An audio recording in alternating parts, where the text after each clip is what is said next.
Hey there guys, DMO73 here, bringing you another feature match for the week. Today I am playing against Keith Hattie, who is playing Turbo Gwiber Fiethsing, and I am playing a green-blue Mercurius list designed by fellow Team OGRE member Saito, also known as Luis Marine.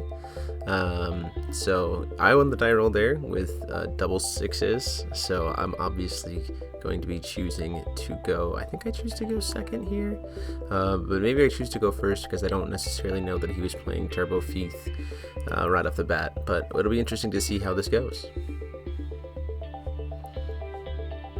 So both of these lists kind of have an interesting matchup against each other. Turbo Fieth can go very, very fast, but typically doesn't run counter spells in the main, which means that green-blue Mercurius has a very strong likelihood of comboing off uninterrupted, and if that happens, you know, if the pieces are there, it can pretty well shut down Turbo Fieth by sending it back so far in stones. It's just a matter of seeing what happens in terms of who gets to combo off first.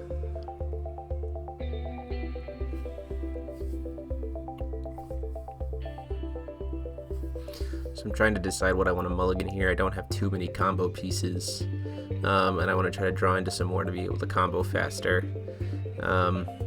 So I don't necessarily need all of those Tamas right off the bat. So we're talking about how we're going to mark Energize there. He's got a Luck and Logic card for his Energize token. Get a turn 1 blue source and have to pass the turn because I have a lot of green in my hand. His turn he plays Death Scythe, taps for stone, gets that Ruler's Memoria. Plays a Gwen and gets a token, and then passes the turn to me. Draw. So not the most optimal start for him, because typically they try to put a lot more creatures on board, but it is at least getting that first counter on there for him, that first elf token.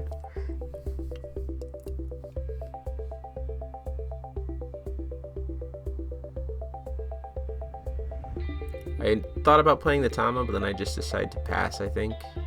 Nope, I go ahead and commit to the Tama anyway. I'm trying to, again, draw into those combo pieces. It was a matter of whether or not I wanted to use Ancient Knowledge right off the bat, or play Tama and try to draw one. I think it was the right play to play the Tama there, because it lets me disrupt his play a little bit better next turn. So that he's probably not going to be able to hit me with a turn 2 Gwiber. Because Tama's really great because you can sacrifice it with the way that the chase works when their elf resolves.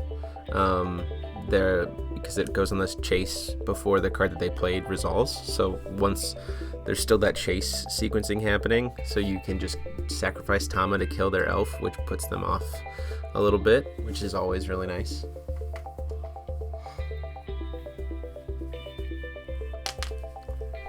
So here, in response to the Rook Egg, I'm actually going to go ahead and use this transformation magic on his Guinevere, so he doesn't get to immediately sacrifice it off this turn, just to kind of try to minimize his value a little bit. And he plays the Monkey Trapped in Life. The Elf is going to trigger, and he doesn't have a way to produce white at this point, so I'm not going to sacrifice the Tama.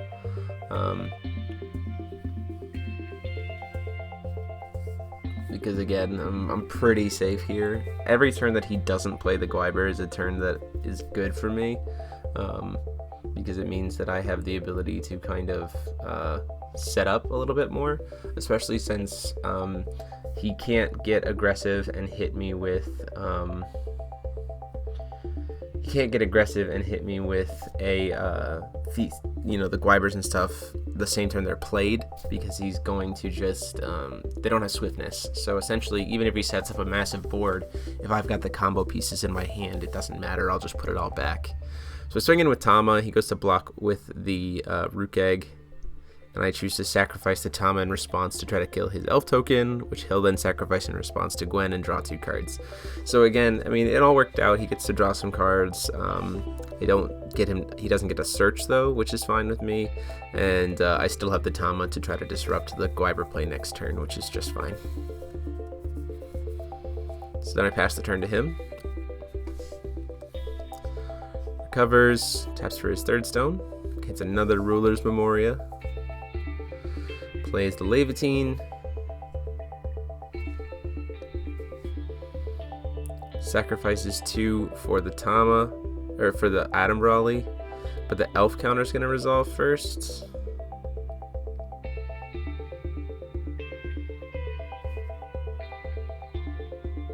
Oh, but I think we both forgot about that, because there should be an Elf on the board right now before any of this other stuff is resolving.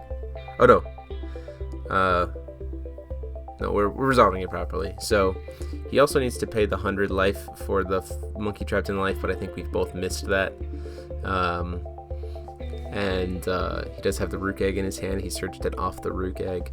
And then I lost 400 life there for the sacrifice of the Monkey Trapped in Life. So he should be at 39, and I am at 36. So out comes the Rook Egg, out comes the Gwiber, and then a second Rook Egg comes out, and he passes the turn. So then, moving into my turn, before my draw, this is a pretty handy technique. So before the draw, on my turn, I'm going to go ahead and cast Ancient Knowledge using the 2 mana counters on Mercurius.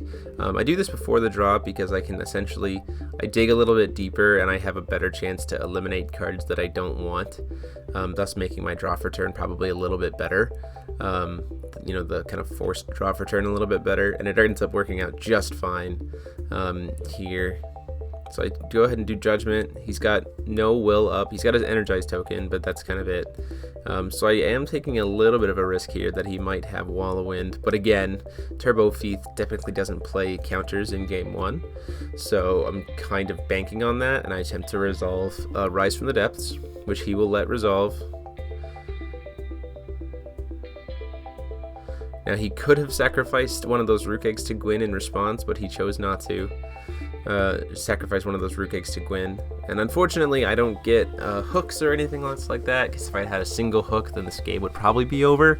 But I do get Titania and Shion, which is just fine, as well as an Astaroth, so I get to draw 2 more cards.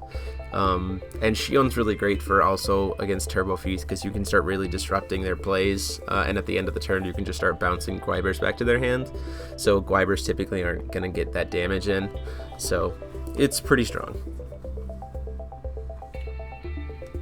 Plays the Death Scythe after tapping for stone.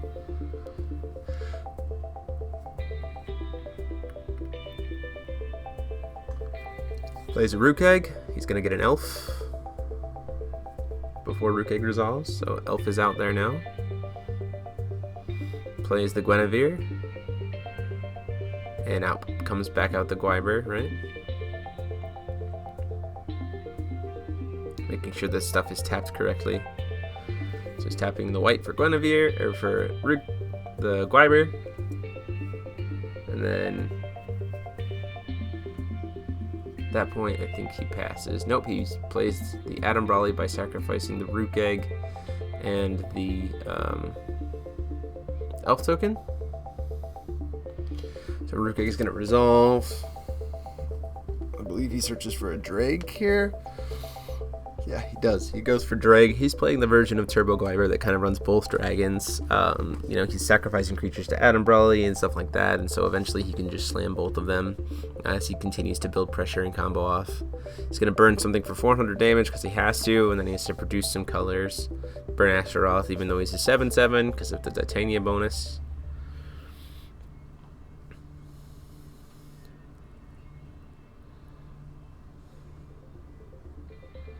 Plays another Rook Egg, using the red that he produced from Atom Brawly.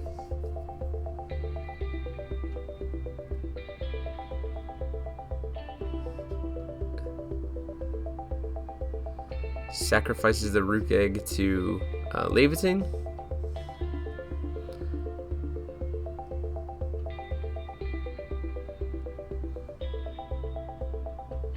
Grab another Rook Egg. Again, he's trying to cycle here. He's kind of get to the Draig.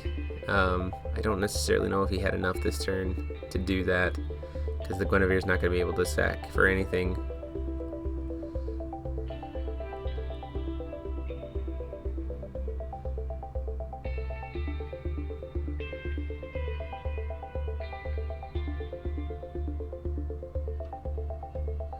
So we messed up there. He shouldn't have. Oh, he just sacrificed the Gwen to the Leviathan. So again, another creature goes to the grave. He pays 1 to play Draig, and then drops another Leviathan off the Leviathan to play the Gwen back onto the board. So he did get both dragons out there, which is pretty strong, but he only has 1 card left in his hand. So this was kind of a really all-in play from his perspective. And I do have a Transformation Magic in grave. I have lots of abilities to be able to mess with his stuff. I have the Wall of Wind in my hand. All kinds of options here.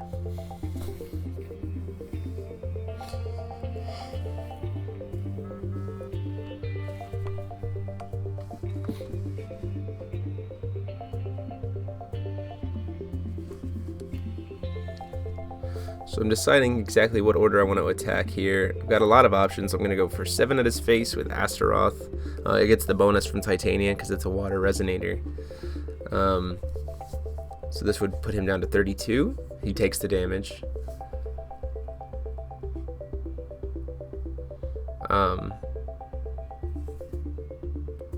Swinging in the air with Titania for 12.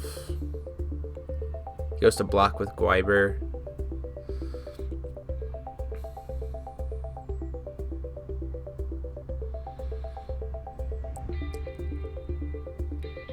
Go ahead and play the Transformation Magic from my grave.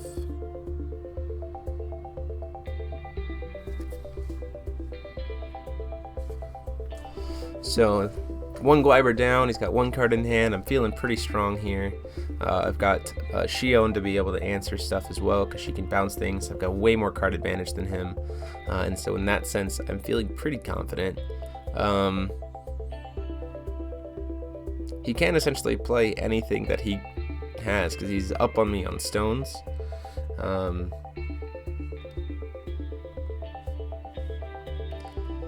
so I'm deciding whether or not I want to try to swing in or if I want to simply tap for another stone. That's a big call here. I think the better option would be for me to go ahead and call stone and try to catch up a little bit, especially since I don't have any dual stones. I need to try to get some, and I get lucky and I hit the deep woods off the top, which is fantastic because now I have access to 2 green and 2 blue, or any kind of combination of the 2, which is really, really nice. I can do all kinds of options based on that play. And again, he is working with very few cards. So he taps for his stone. He does have the Guinevere to draw him more cards, which is fine. But in the end, it's not going to do a ton. So he plays the Rook Egg. Attempts to sacrifice it to Guinevere. Rook Egg will then resolve. Grabs an Uther.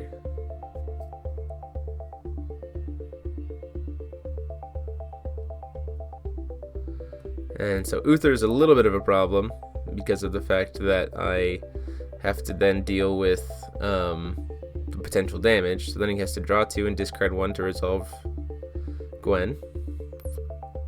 You see he's got a Familiar, an Uther, a Tama, and Adam Brawley. So overall a pretty decent hand. He drops the Adam Brawley, which is a little bit interesting. I probably would have dropped the Familiar. But he pays the 3 to play the Uther. Out comes an Elf token from Fieth.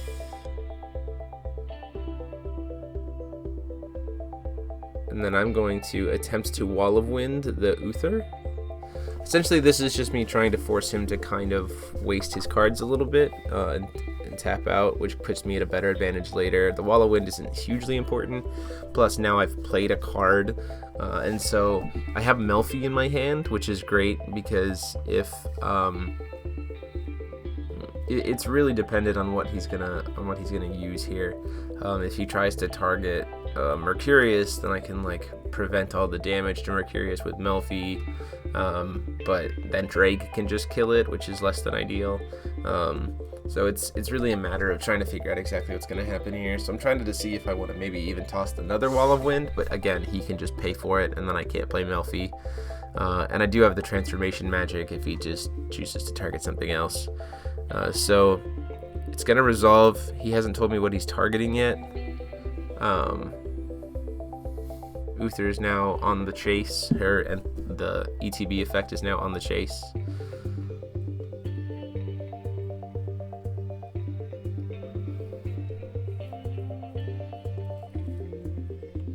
targeting the Titania, which I think is a very interesting play here.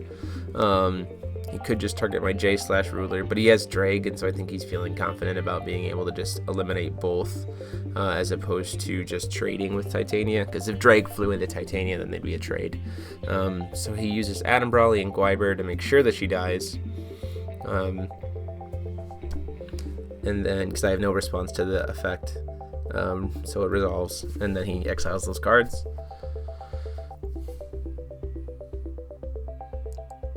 Then he's gonna tap 1 and play the Tama, gets to draw a card. Oh no, maybe? I go ahead and say, no, I know what the other card, you only have 1 card in your hands, I'm gonna go ahead and wallow in that to keep you at 1 card.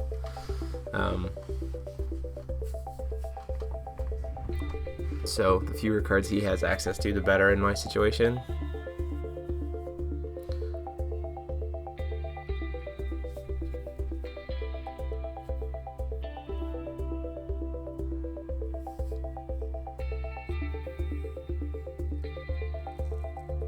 He attempts to swing at me for 6. I'll take the 6. That puts me down to 30 life. And then he'll swing at Mercurius with Draig, just like I said, and I'll do Transformation Magic in response. And then Draig will die, so that feels pretty good. So I got to keep Mercurius around. I have Shion still to be able to make some pretty decent plays. I still have flyers, and he does not. Now it's time for me to start really kind of massing advantage. So I play green to get a Tama, because again I'm thinking about it, because again, trying to disrupt his plays as much as possible. So I get to draw a card.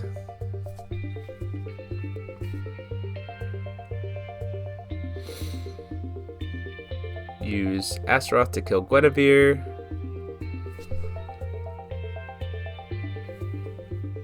So I don't want him drawing into anything else.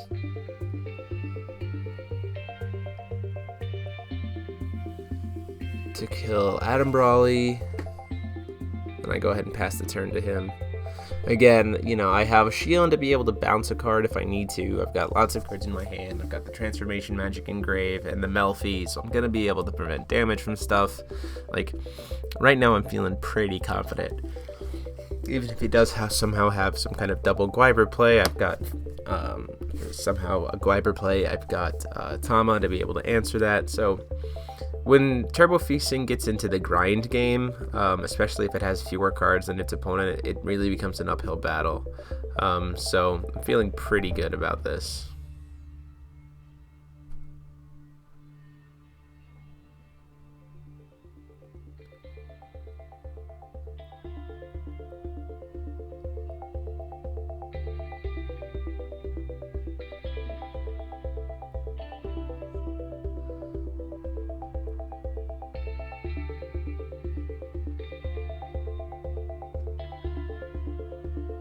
So Keith is deciding whether or not he wants to maybe just do Judgment.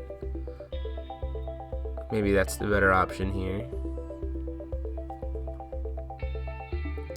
He's going to do Judgment, and in response I'm going to sack and kill his elf token, because I don't want him getting a 5/5 elf. So now he'll just have Uther and Fiethsing, which does have Swiftness, which is unfortunate, but I have an answer to be able to deal with the Fiethsing. So he's going to try to swing Uther into Mercurius in response to the attack.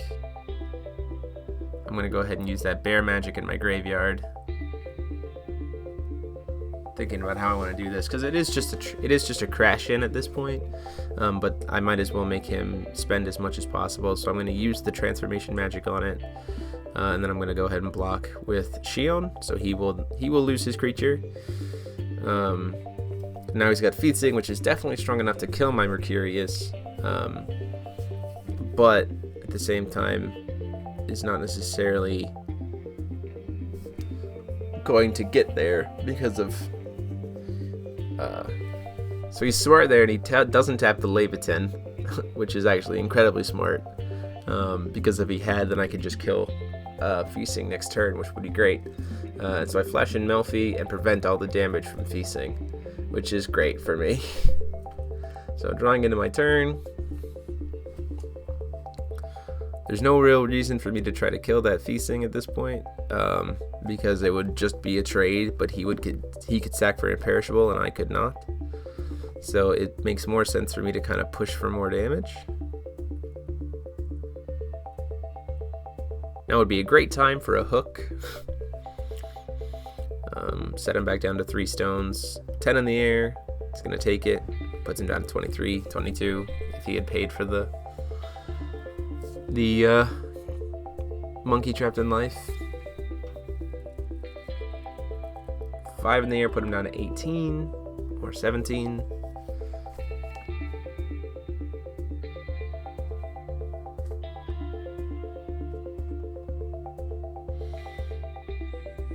Unfortunately, right now my hand is pretty bad. Even though I have so many cards.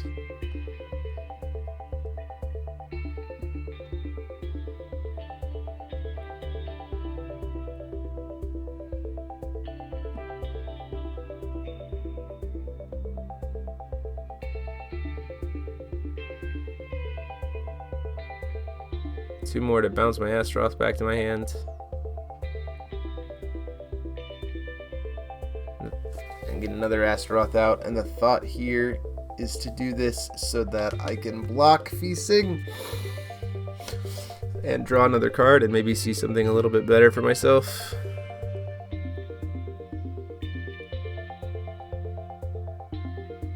I almost cast Magic Stone Analysis there to grab another blue stone and then play it. Which probably would have been a smart call, but at least now I can leave up a card for a Wall of Wind if I need it. And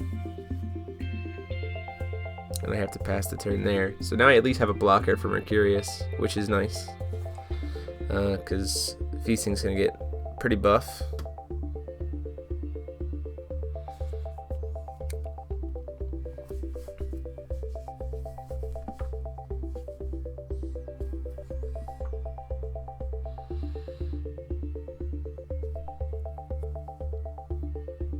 Plays a Tama, gets a draw card.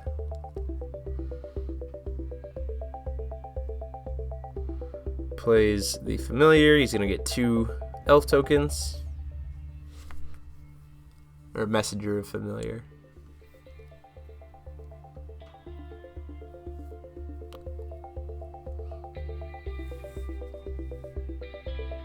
So he's got Adam Brawley and something else in his hand. I don't quite know what that is. It's another Messenger Familiar. Pays 2, or pays another 1 for another Messenger Familiar.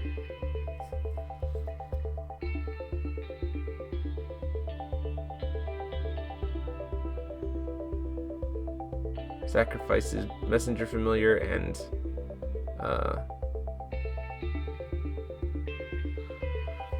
Messenger Familiar and Tama for Adam Rally, so I do another 400 life, putting me down to 26. Gets a Titania, and he can produce whatever color he wants.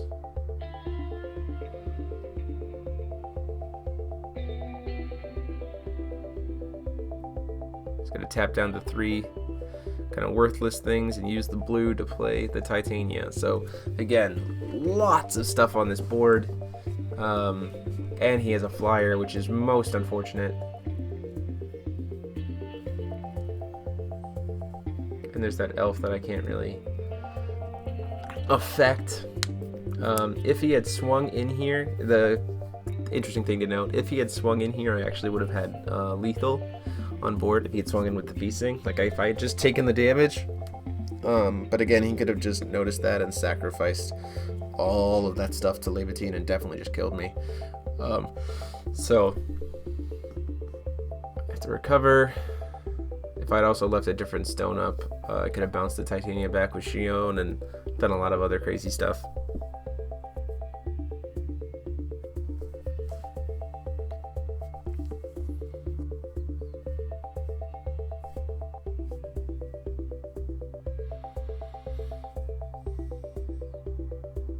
I do have the hook.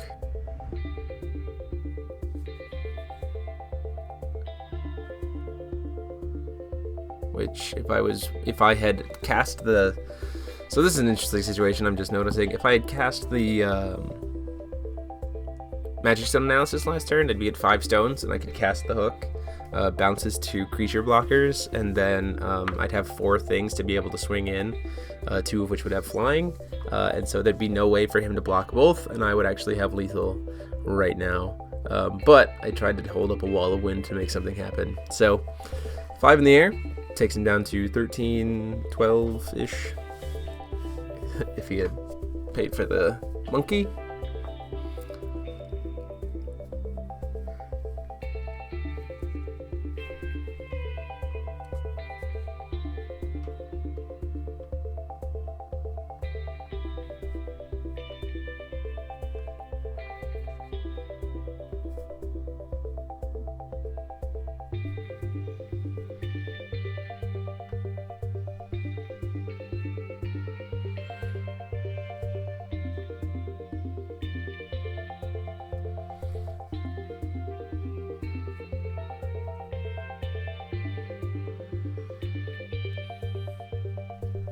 This is me wishing I had another Melfi in my hand, because then I could be pretty safe for next turn.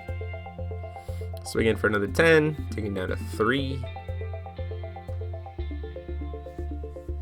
Or he attempts to, he has the potential to block with Titania.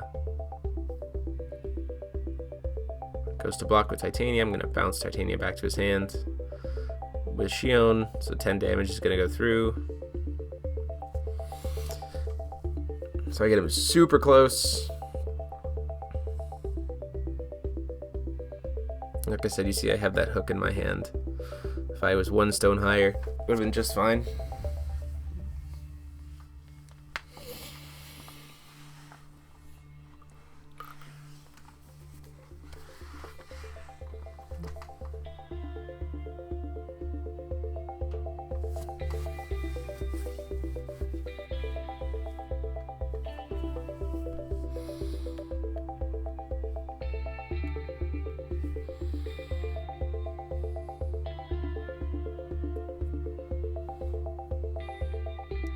So I'm in a very weird position here, and I actually decided to do something that I think, for the most part, is probably the right call here. The problem is there's just going to be so much damage, because I don't have enough blockers to survive next turn if I don't clear his board, and Fiethsing can't get through, or Melfi can't get through the kind of wall that is in front of her to get that extra damage in, because I have no way to give her flying. So I actually have to use Melfi to just cast a Rise from the Depths and just bounce both of our boards of creatures back to our hand.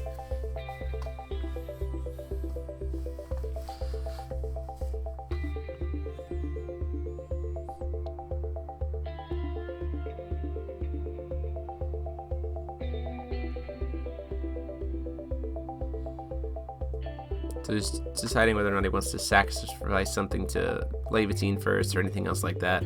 He just says no. So I do clear the board. So now we have Mercurius versus Fiethsing, squaring it down. And we draw, and he draws into the Levitine there, which unfortunately wins him the game. If he didn't have that Levitine, I actually would have been, or no, it doesn't necessarily, because I'm only at 2600 life. But it does definitely push him way closer to getting lethal there. So he taps 3 times. So Fiethsing's now at 12-12, dealing 14 damage. Another Levitine. So plays a card. Taps them all again. So now she's a 16-16, dealing 22 damage. So he only has to deal an additional 4 damage. So he has to get 2 taps, and he's got a 1-drop that he can play, and that'll generate 2 more tokens, which he can just eat. So all of that damage is just going to come from Fiethsing, and you'll see us kind of talk about it a little bit here, but just in a second, I'm just going to go ahead and scoop.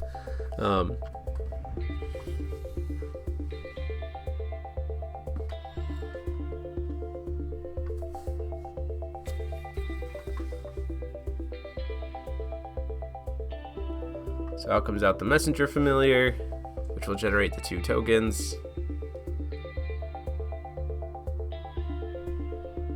and he's just going to tap and sack and tap and sack and tap and sack, and so there it is. That's lethal right there, and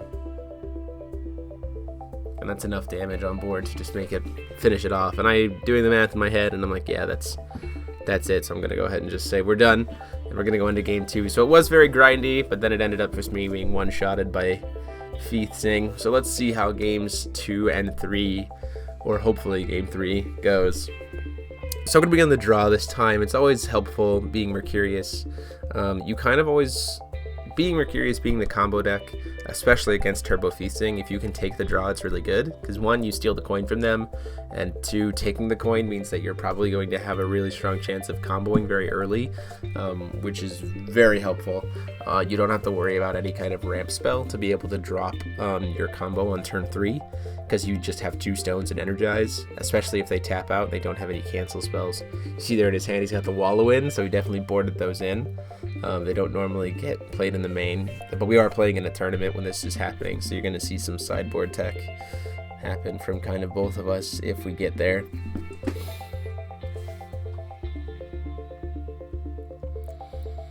So he's going first. Hits the Leviathan and then a Heat Ray source, and unfortunately he has no Guinevere. His turn 1 play was a Tama, and he did not see it. So in come the bows for me, which is great to do things, you know, against transformation magic into killing something if you have to play the grind game again. Also, you know, technically double bow can kill a Fiethsing if they don't get there fast enough.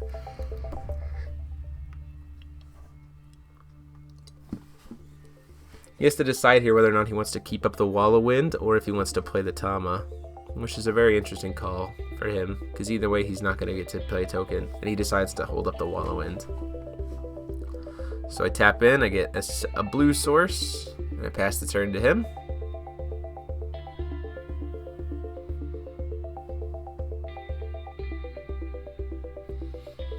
Gets a green-red source, and now he can start making plays.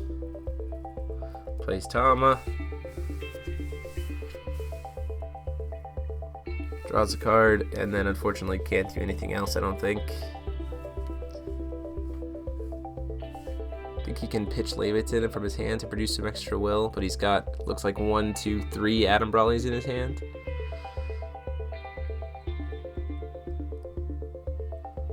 Draw for turn. I could flip here, but I need like 1 more turn to set up, and I'm trying to be careful just in case he has some cancel spells. So I'm going to play the Astaroth, which he goes ahead and walls a wind. I don't really have a need to not get that Astaroth to resolve, so I'm going to go ahead and pay the 1. I don't really have any other plays that turn, so I was just trying to draw 1 more card and put some more pressure on board. Now I'm at a good position because now I have 3 stones plus energize, so even if he does have the Wall of Wind, I'm going to be able to pay for it, which is always excellent. I mean, unless he happens to have double Wall of Wind, in which case I'm kind of screwed, but I just saw him use 1, so the likelihood that he has 2 more in his hand is pretty low.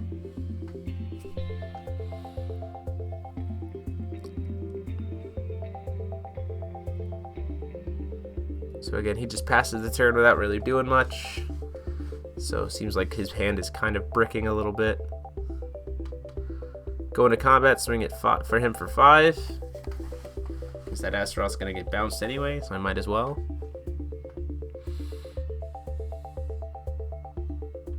So I flip. Also, you'll notice I totally forgot to put my mana counters on my Mercurius. So I enter with 5. I should already have 2 on me. I have the thing to RFG to get another 5 with the other Astaroth that I had in my hand. So there we go, I remind myself of the 2 that I should have already had. So 12 mana counters is awesome. I'm going to go ahead and attempt to cast. He's going to Wall of Wind, and I'm going to pay for the Energize. So it's going to go through. So everything's going to come back to his hand, and then double hook and the Astaroth that I just bounced. So all of his stones are going back in. And I'm going to stack it so that he doesn't get any kind of green source, and his Ruler's Memorias are very buried. So again, setting him way back. And then I get to draw a card off of Astaroth.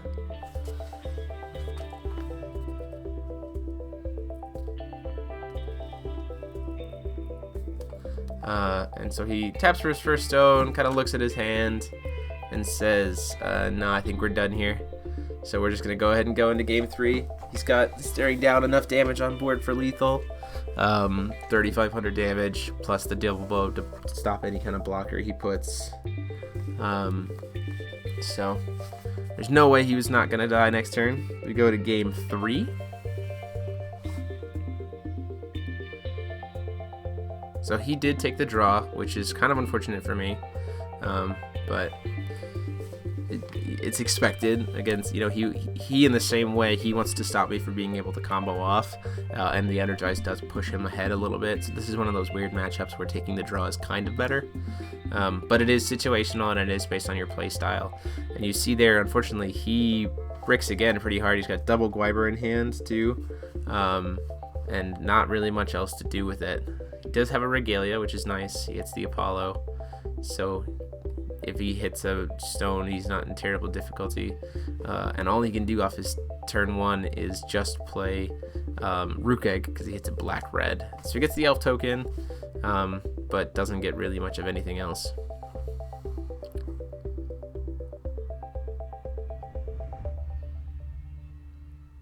Swinging him for 2.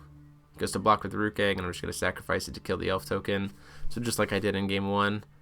The Draig's going to stick around and pass the turn to him at that point. So he recovers, taps for another stone, hits the Ruler's Memorial. So now he has access to any color, which can help speed him up a little bit. But his hand looks like 3 Gwiber, Adam Brawley, and Apollo, which is really rough for him. There's really not much he can do with that hand. So flashing in the Melfi, I think, is what I do at the end of the turn. Oh, I'm going to go ahead and cast Ancient Knowledge before my draw. 3, 4, 5. This is me trying to secure up the combo as well as play it a little bit more safer. Kind of waiting to see what he does. Because again, I don't have to rush because he's not putting a lot of pressure on me, which is great. Because again, even if he jams 4 Gwibers next turn, none of them are going to be able to attack unless he suddenly sideboarded into Library of Alexandria, which I don't think any of these decks have ever done, because it's a big waste of time in terms of the amount of will that you have to commit to that. So I just tap for stone, and I think I pass at that point. Play Levitine, and I pass the turn. I think the reason why I play Levitine is because I think I have a second one in my hand. Maybe not, though. Or just in case I draw into a second one, it'll let me cast. Or maybe I'm bluffing that I have a second one so that a Wall of Wind doesn't get used. Taps for another stone. Hits a red-white Heat Ray Source.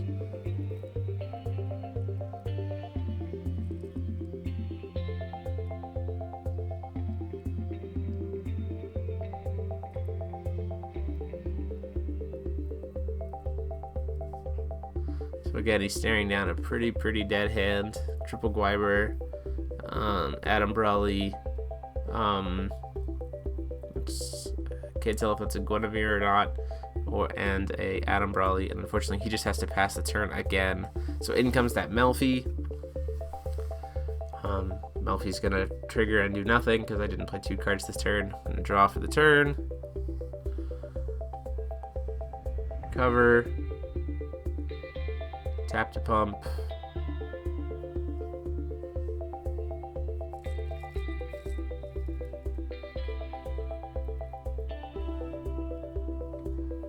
And again, he has technically 2 green sources because of his Energize, so I'm not entirely sure if I want to flip yet, because if he has somehow double Wall of Wind, because he hasn't been canceling any of my stuff yet, I have no way to prevent it. I can stop 1, but I couldn't stop 2. And again, because he's not putting a ton of pressure on me, I decide to go ahead and take the chance and just wait, tap for another stone, get an Astaroth onto the board, see what I get to try to shore up the combo even more. Plus again, if I'm sitting on double hook in my hand, which I believe I am, then him being at 3 stones versus 4 stones doesn't really matter because they're all just going to go back to the top. And again, and so here's really good because he doesn't hit another green source. So he only has technical 2 green sources. So double Wallow Wind is now the most that I'm going to have to deal with. And I've got 5 open will to be able to make that happen. So I am really, really safe and secure for being able to combo off next turn. So he pays 3. He has to hard cast the Atom Brawly, which feels really rough.